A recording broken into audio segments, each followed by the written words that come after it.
के बाद मैं काम कर रहा था अपना, तो 3 बजे के करीब मैंने टेक्स्ट मैसेज देखा। हसन असलम शाद एक वकील हैं, पार्टनर हैं एक लॉ फर्म में ओमान में। उनका मुझे टेक्स्ट था कि मुझे ये अरशद शरीफ की खबर क्या है, मतलब इज दिस ट्रू?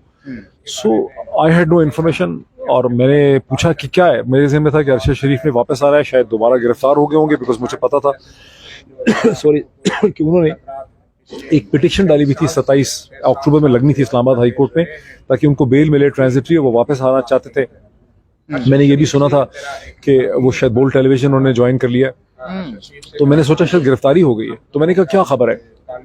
उस पर उन्होंने मुझे ट्वीट 1-2 लोगों के भेजे जिसमें था कि अरशद भाई शहीद हो गए हैं, अरशद शहीद हो गए हैं।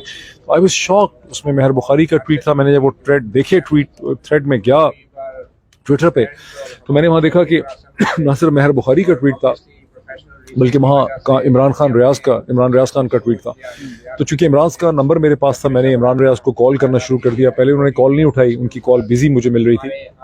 कुछ मिनट के बाद मेरी इमरान रियाज से बात हो गई और बड़े रोते रोते उन्होंने मुझे कहा कि मोहित भाई ये बात सही है कि उनको गोली लग गई है, स्नाइपर फायर है। मैंने कहा कैसे पता चला? तो मैंने कहा कोई बंदा उनके साथ था, उससे पता चला है।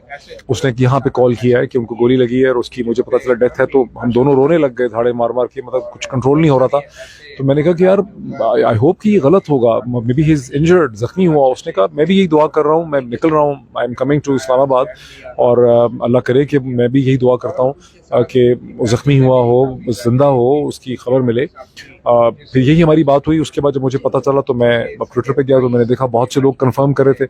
इतने में मैंने ये सोच के, चूंकि बैरिस्टर शुएब रज़ाक उनके वकील थे, मुझे पता था, उन्हीं से मुझे पता चला था कि 27 को उनकी यहाँ एक एप्लीकेशन लगी है। तो मैंने उस वक्त सुबह के कोई 3:30 बजे के टाइम पे मैंने फिर देखा, मैंने बैरिस्टर शुएब को कॉल किया। ये सोए पड़े थे, इनकी बड़ी सोई भी आवाज़ थी। मैंने इनको पूछा, मैंने कहा कि आपको पता है कि ये हो गया? तो ही वो शॉक्ड और उन्होंने मुझे कहा कि क्या कह रहे हो? मैंने कहा बिल्कुल ऐसा ही है। वो भी रोने लग गए। उन्होंने कहा कि यार मैं अभी तुम्हारे पास आता हूँ, तो हम उसके घर चलते हैं। तो थोड़ी देर के बाद ये मेरे घर पहुँच गए और मैंने इनको गेट पे रिसीव किया और हमने गले लग के, मैं को अपनी माँ की डेथ के बाद कभी नहीं रोया। 2013 में मेरी माँ की सडन मर्डर हुआ था। उसके बाद बहुत कुछ हुआ मेरे साथ, लेकिन मैं कभी रोया नहीं। लेकिन मैं और बैरिस्टर शुएब जो थे अपने गेट पे, पहले मैं और इमरान रियाज रोते रहे, उसके बाद मैं और बैरिस्टर शुएब जो है हम रोते रहे। फिर हम उनके घर गए, वहाँ उनकी फैमिली से मुलाकात हुई। वहाँ सभी लोग जो हैं वो रो रहे थे। उनकी बच्ची को देखने का मौका मिला, उनके और घर वालों को देखने का मौका मिला। अनबिलीवेबल और अनबिलीवेबल, मतलब नाकाबिल यकीन लगा कि ये चीज़ हो गई। मतलब ऐसा लगता था कि अभी कोई फ़ोन आएगा, वो कहेगा कि नहीं वो ज़ख्मी हुए हैं। ऐसा नहीं हुआ। लेकिन उनकी मदर को देखा, बहुत ही वो कंट्रोल में थी। उन्होंने कहा कि बेटो, वहाँ शहर राफीदी भी थे, वहाँ बहुत से लोग थे मीडिया के, और शेल शॉक्ड। और उनकी वालिदा जो थी वो मसलसल कह रही थी कि मैंने तो उसको इसलिए जाने दिया था कि मैं समझती थी कि उसकी ज़िंदगी महफूज होगी, उसको यहाँ ख़तरा था। कोई गालिबन अफगान ग्रुप जो था वो थ्रेटन कर रहा था, कोई उस वक्त कोई इस तरह की खबर थी। और वहीं मुझे लोगों से पता चला कि वो, मैंने पहले भी सुना था, लेकिन वहाँ भी सुना कि वो अबू धाबी चले गए थे, दुबई में थे।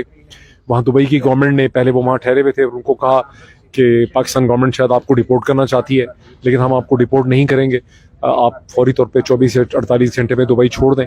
और उस वक्त चूँकि वीज़ा फ्री एंट्री उनको कीनिया में मिली, वो कीनिया चले गए वीज़ा फ्री एंट्री में, बिकॉज पाकिस्तान के पासपोर्ट पे वीज़ा फ्री एंट्री दुनिया के अक्सर ममालिक में नहीं है। मेरा ख्याल है तुर्की में है जो एयरपोर्ट पे मिलती है। तो वो वहाँ चले गए और तो ये मतलब वहाँ सारी सिचुएशन हुई। और फिर बैरिस्टर शुएब ने मुझे कहा कि हमें एक कम से कम इस्लामाबाद हाई कोर्ट में चल के एक पिटिशन डालनी चाहिए कि इसके क्या वजूहात हैं कि अरशद शरीफ जैसा शख्स जो है उसे पाकिस्तान छोड़ना पड़ा।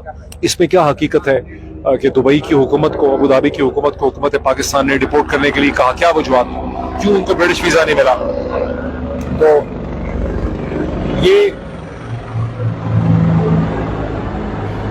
तो यही मकसद है जिसमें चीफ जस्टिस ऑनरेबल आतर मिनल्लाह के सामने हम पेश हुए।